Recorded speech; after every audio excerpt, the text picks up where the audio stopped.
ఓం శ్రీకృష్ణ పరబ్రహ్మణే నమః. శ్రీమద్భగవద్గీత అథ ప్రథమోऽధ్యాయः. అర్జున విషాదయోగः. అపర్యాప్తం తదస్మాకం బలం భీష్మాభిరక్షితం పర్యాప్తం త్విదమేతేషాం బలం భీమాభిరక్షితం. ఈ శ్లోకం కూడా దుర్యోధనుడు ద్రోణాచార్యులతో మాట్లాడుతూ రెండు సైన్యాల బలాన్ని పోల్చుకుంటూ పలికిన సందర్భం. మన సైన్యం భీష్మునిచే రక్షింపబడి ఉండి అపారమైనదిగా ఉంది.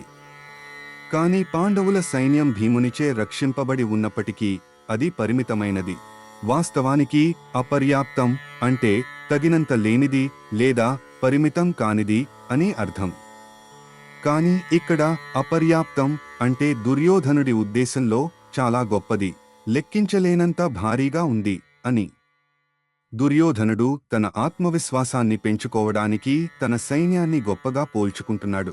ఈ కంటెంట్ మీకు నచ్చినట్లయితే లైక్ చేయండి, షేర్ చేయండి, సబ్స్క్రైబ్ చేయండి.